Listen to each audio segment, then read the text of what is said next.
अध्यक्ष महोदय जी, आपने आज मुझे इस चर्चा में भाग लेने का मौका दिया, इसके लिए मैं आपको धन्यवाद देती हूँ।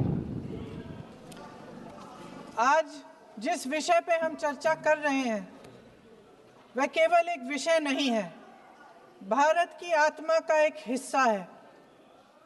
हमारा राष्ट्रगीत उस भावना का प्रतीक है जिसने सोए हुए, गुलामी में सोए हुए भारत के लोगों को जगाया, जिसने उन्हें हिम्मत दी कि ब्रिटिश साम्राज्य के सामने खड़े होकर वह सत्य और अहिंसा के नैतिक हथियारों के साथ सामना कर पाए। आज ये चर्चा एक भावना के ऊपर है।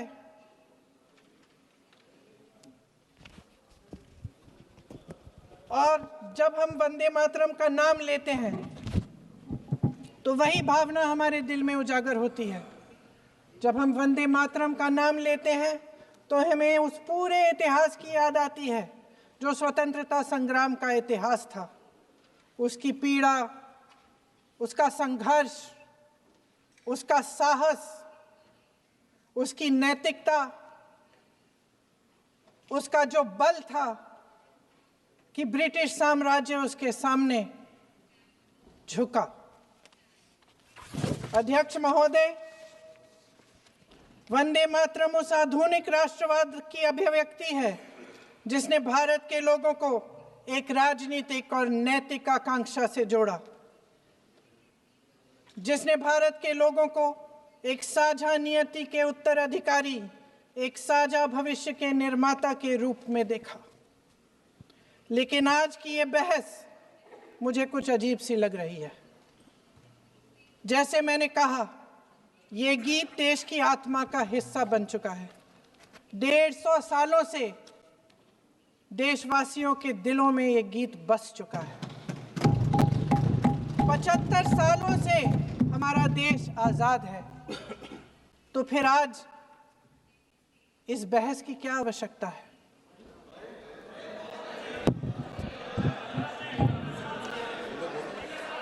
हमारा यहाँ मकसद क्या है?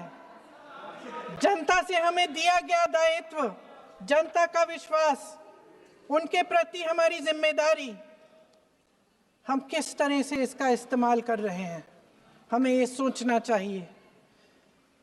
क्योंकि अब इस मोड़ पर हम इस सदन में अपने राष्ट्रगीत पर भी बहस करेंगे। आपने बहस मांगी है, आपने बहस मांगी है।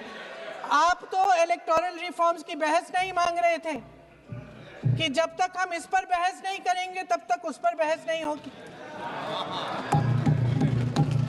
इसकी वजह क्या है? इसकी वजह क्या है? हम आज यहाँ ये बहस क्यों कर रहे हैं? हमारा राष्ट्रगीत है, इस पर क्या बहस हो सकती है? हम ये बहस यहाँ आज 2 वजहों से कर रहे हैं। पहला कि बंगाल का चुनाव आ रहा है, हमारे प्रधानमंत्री अपनी भूमिका निभाना चाहते हैं उसमें। और दूसरी वजह ये है, ये मकसद है, पुरानी मकसद इनकी, अध्यक्ष महोदय, कि जिन्होंने स्वतंत्रता की लड़ाई लड़ी, जिन्होंने देश के लिए बड़ी बड़ी कुर्बानियां दी, उन पर सरकार नए आरोप लादने का मौका चाहती है। देश का ध्यान फिर से जनता के ज्वलंत मुद्दों से भटकाना चाहती है। यही एक मकसद है आपका। आपका मकसद है कि हम फिर से उसी अतीत में मंडराते रहें, उसी की तरफ हम देखते रहें जो हो चुका है, जो बीत चुका है, क्योंकि ये सरकार वर्तमान और भविष्य की ओर देखना ही नहीं चाहती। वे इस काबिल ही नहीं रही।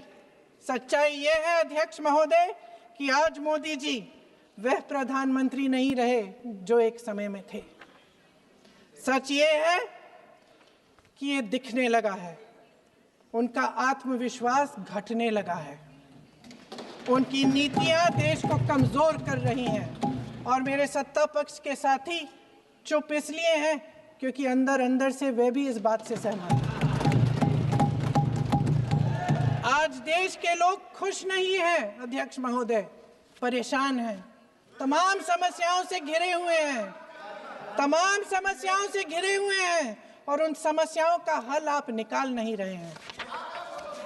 हाँ ठीक है, उसका भी बोल लेंगे, समय आएगा तो उसका भी बोल लेंगे, बल्कि कल समय आ रहा है, चुनाव पे चर्चा होगी, उस पे भी बोलेंगे।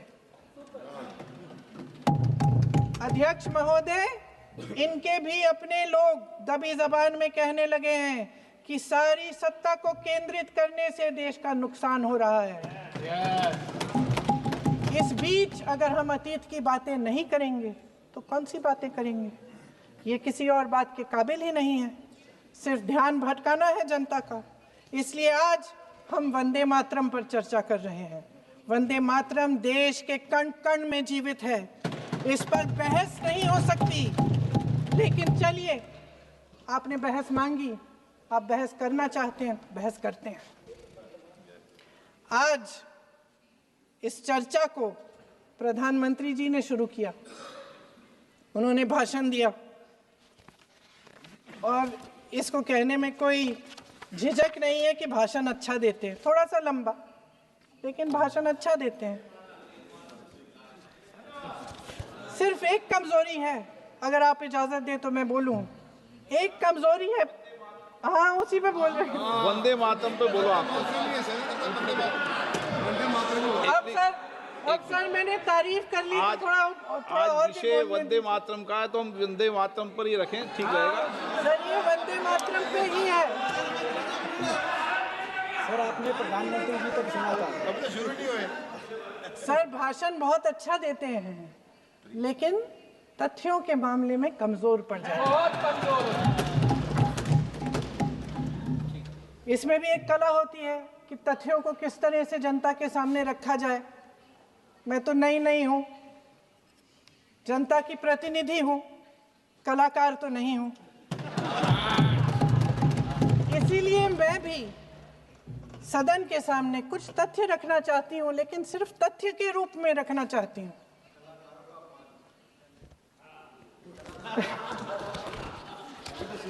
मैं उदाहरण दूं, उदाहरण दे देती हूँ। सर मांग रहे हैं सर वंदे मातरम के बारे में, वंदे मातरम की जो सालगिरह पे आपने एक बड़ा कार्यक्रम आयोजित किया था, उसमें प्रधानमंत्री जी ने भाषण दिया। उसमें उन्होंने कहा कि 1896 में पहली बार गुरुदेव रविंद्रनाथ टैगोर ने ये गीत एक अधिवेशन में गाया।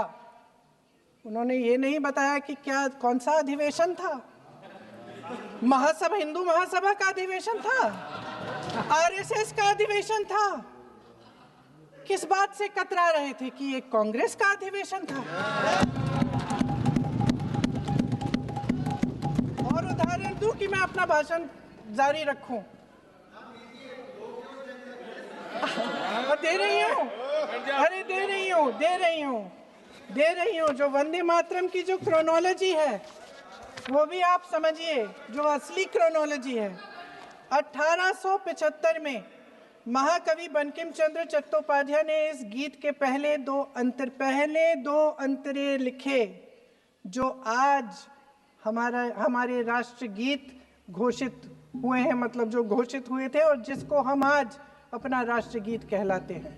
ये पहले दो अंतरे लिखे।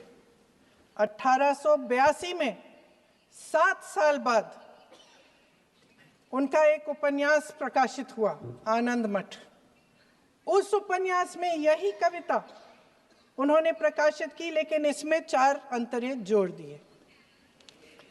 1896 में कांग्रेस के अधिवेशन में गुरुदेव रविंद्रनाथ टैगोर ने पहली बार ये गीत गाया।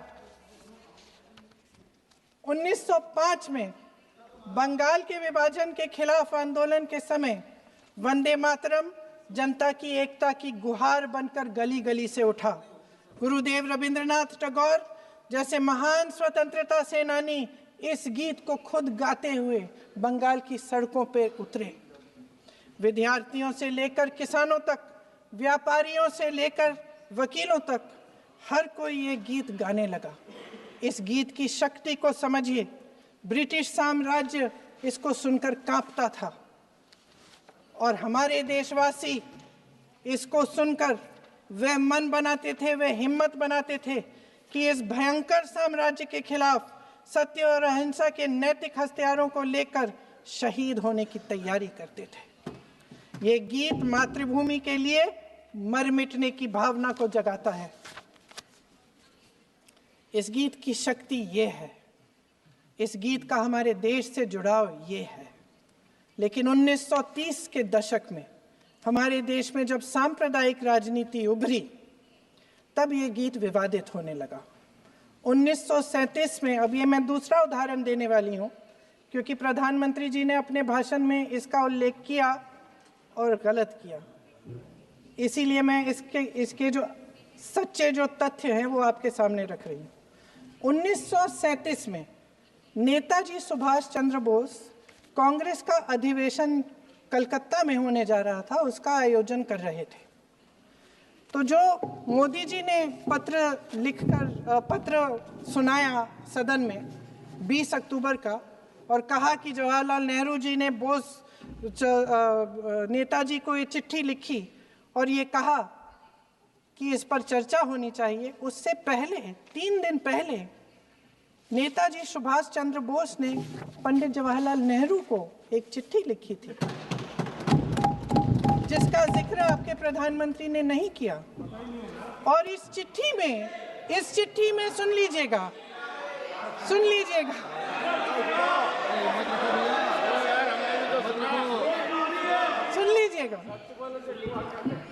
आप नेताजी के लफ्ज नहीं सुनना चाहते? बंगाल का चुनाव आ रहा है।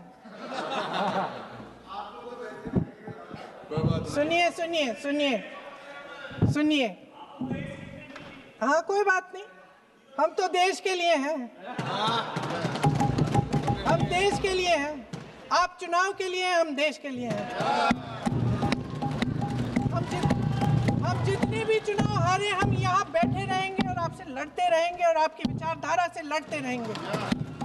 अपने इस देश के लिए, अपनी इस मिट्टी के लिए लड़ते रहेंगे। आप हमें रोक नहीं सकते।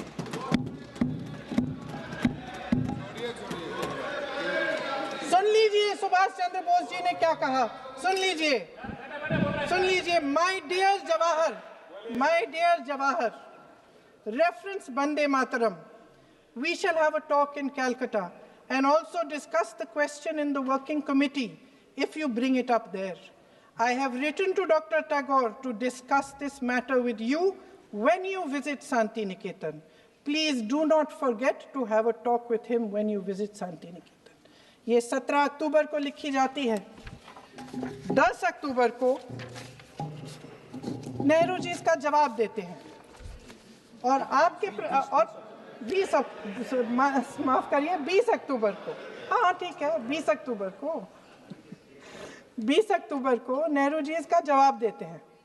इस जवाब की एक पंक्ति प्रधानमंत्री जी ने सुनाई, बाकी पंक्तियां क्यों नहीं सुनाई? क्योंकि उनमें नेहरू जी क्या कह रहे हैं? There is no doubt that the present outcry against Vande Mataram is to a large extent a manufactured one by the communalists. Whatever we do, we cannot pander to communalists' feelings, but to meet real grievances where they exist. I have decided now to reach Calcutta on the 25th morning. This will give me time to see Dr. Tagore as well as other friends. समझ रहे हैं आप? प्रधान चुप है तो समझ ही गए होंगे।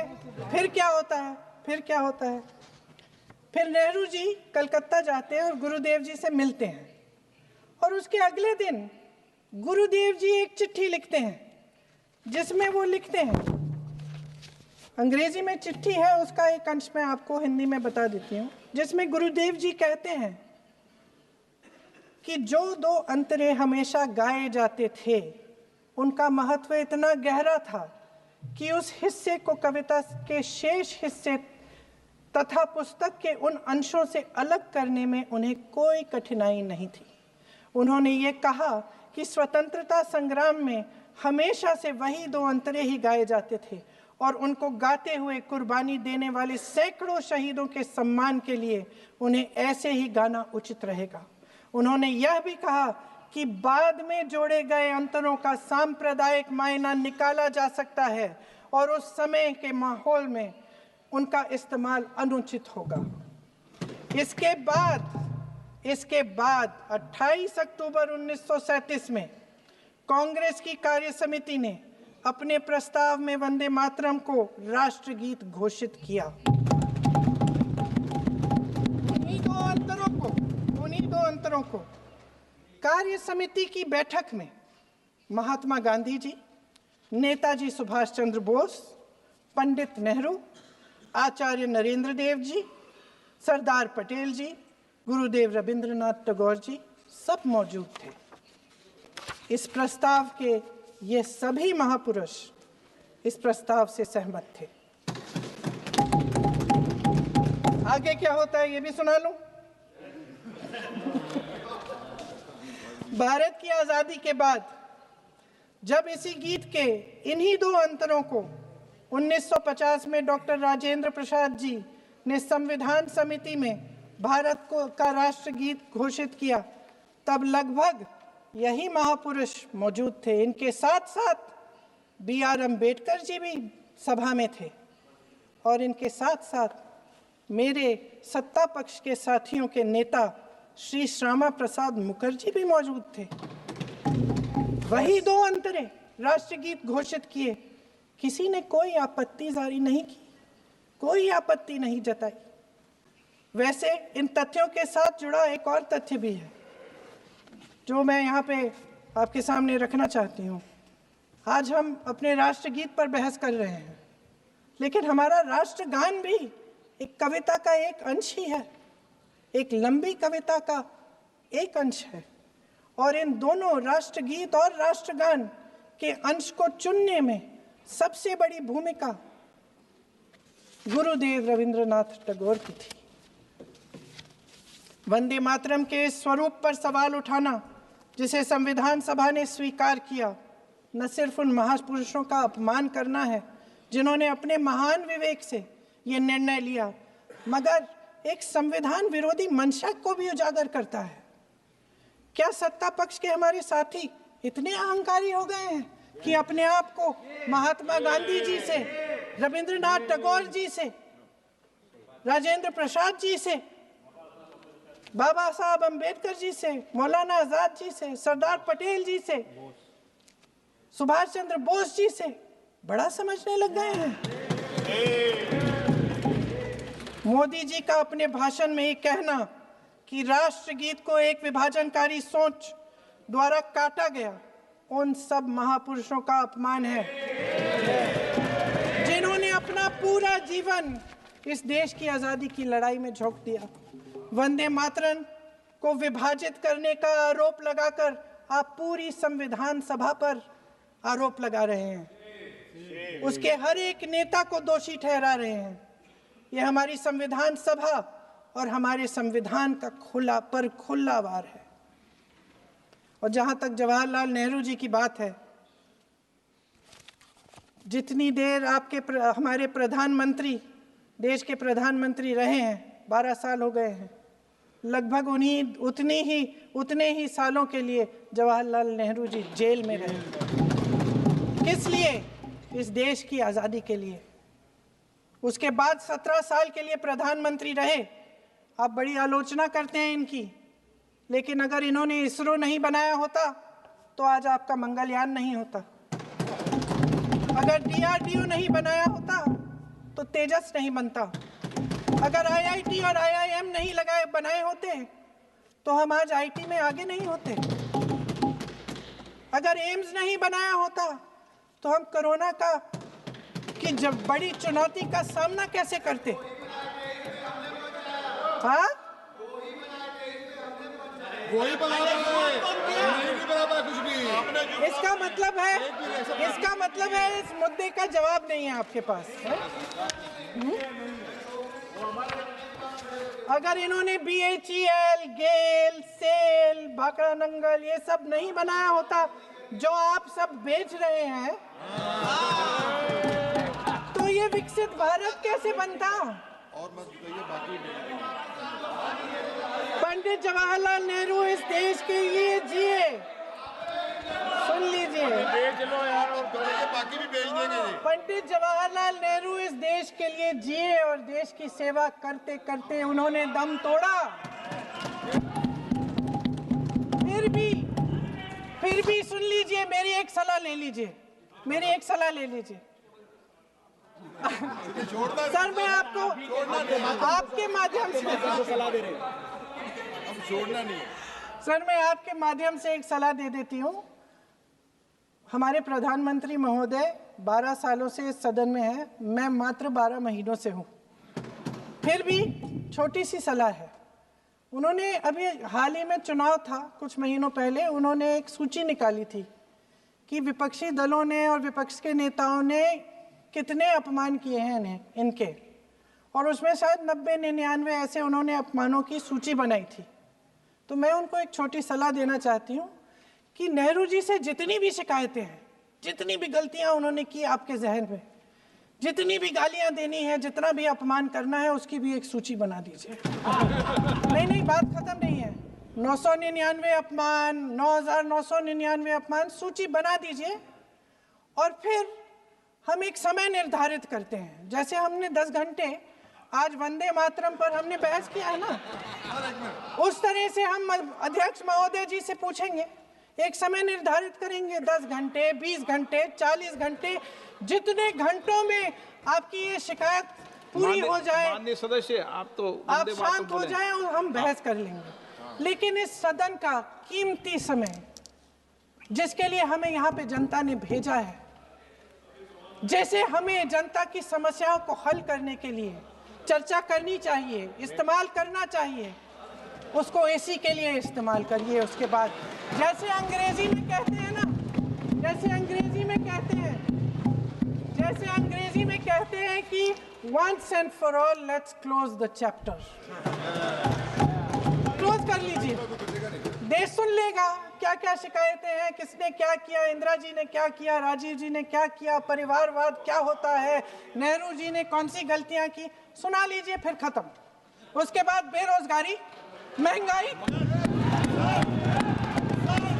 महिलाओं की समस्याएं, जो पीएमओ में हो रहा है उसकी बातें, उसकी चर्चा, जो बेटिंग ऐप के बारे में हो रहा है पीएमओ के अंदर, आप माननीय सदस्य प्लीज, जो एफस्टीन फाइलों में बोलें। आपके मंत्री महोदय के नाम निकल आए हैं, माननीय उसकी चर्चा करेंगे। आप वंदे मातरम में बोले, आप इधर उधर डाइवर्ट मत हो।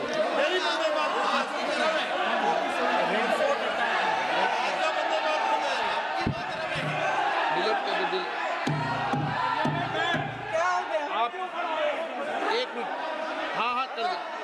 क्या हो गया? अंत में चिड़ी गए।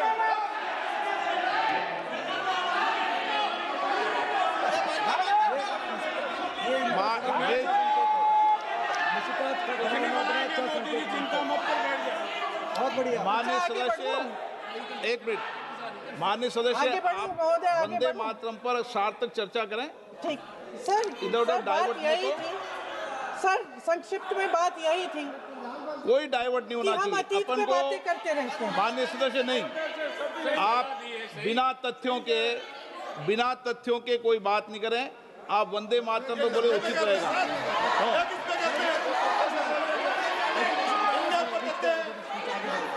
मैंने प्लीज, अध्यक्ष महोदय, मैं आपकी बात मानती हूँ, लेकिन बिना तथ्य के बहुत सालों के लिए ये हम पर आरोप डाल रहे हैं। हम चुपचाप सुनते हैं, इनको भी थोड़ी सी संतुलन होनी चाहिए, सुनने की थोड़ी सी हिम्मत होनी चाहिए। ये राजनीति है, हम बोलेंगे, आप वंदे मातरम बोलें। वंदे मातरम सर।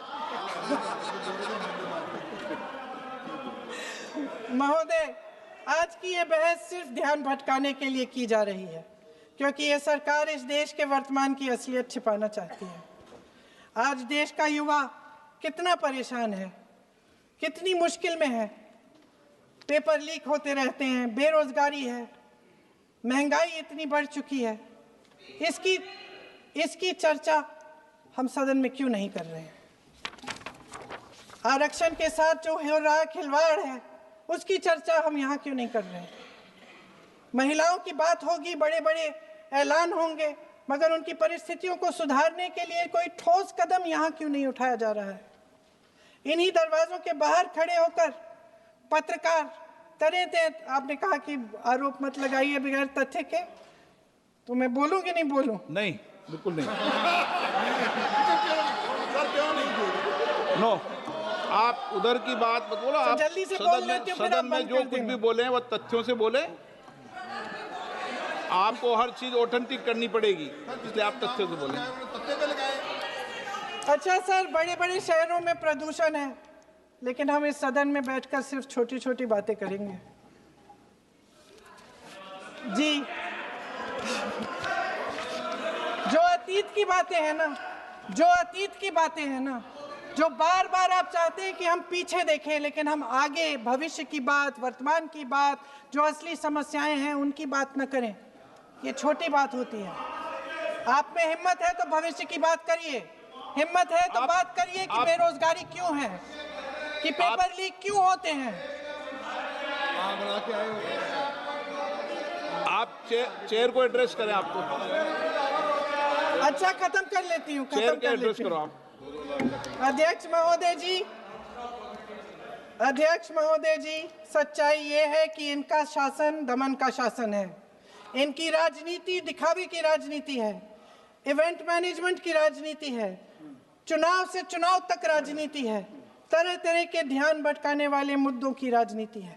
वंदे मातरम इस देश की उन्हीं उम्मीदों की गुहार है जिन्हें आपका शासन हर रोज ठुकरा रहा है।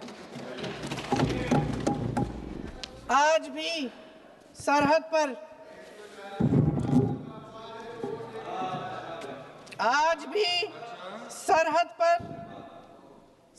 पर जवान जब दुश्मन का सामना करता है तो उसकी छाती में वंदे मातरम गूंजता है। आज भी जब हमारा खिलाड़ी अंतर्राष्ट्रीय खेलों में जाता है तो उसके दिल की धड़कन में वंदे मातरम होता है। आज भी इस देश के करोड़ों देशवासी जब अपने राष्ट्र ध्वज को फहराते हुए देखते हैं तो उनकी जबान पर वंदे मातरम, वंदे मातरम, वंदे मातरम आता है। कांग्रेस के हर एक अधिवेशन में 1905 से लेकर आज तक सामूहिक तौर पर वंदे मातरम गाया जाता है। आपके अधिवेशनों में गाया जाता है कि नहीं, ये बताइए। अपने देश की आत्मा के इस महामंत्र को विवादित करके आप एक बहुत बड़ा पाप कर रहे हैं। इस पाप में कांग्रेस पार्टी शामिल नहीं होगी। ये राष्ट्रगीत वंदे मातरम हमेशा से हमें प्यारा है, हमेशा से हमारे लिए पवित्र रहा है और हमेशा के लिए हमारे लिए पवित्र रहेगा। धन्यवाद।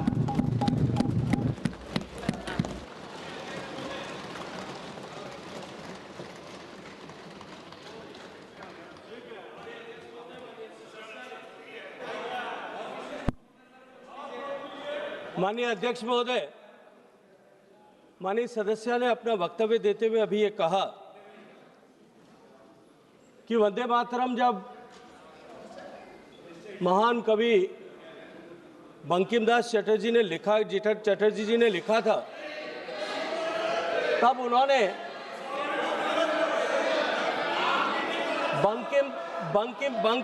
बंकिम चट्टोपाध्याय जी ने लिखा था। जब इन्होंने बंकिम बाबू ने जब वंदे मातरम लिखा,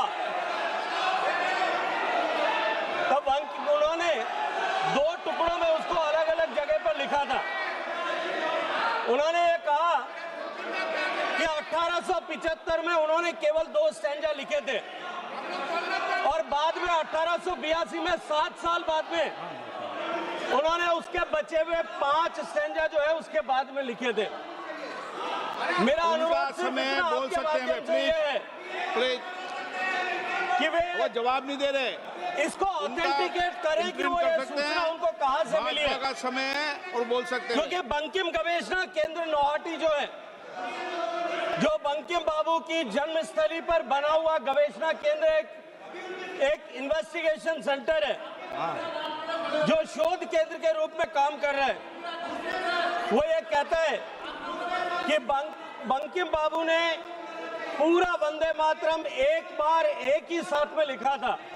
इसको माननीय सदस्य ने जो अपने वक्तव्य यहाँ दिया है उसको वो ऑथेंटिकेट करें कि ये सूचना उनको कहां से मिली है, ताकि ये सूचना करेक्ट की जा सके। अभय कुमार सिन्हा।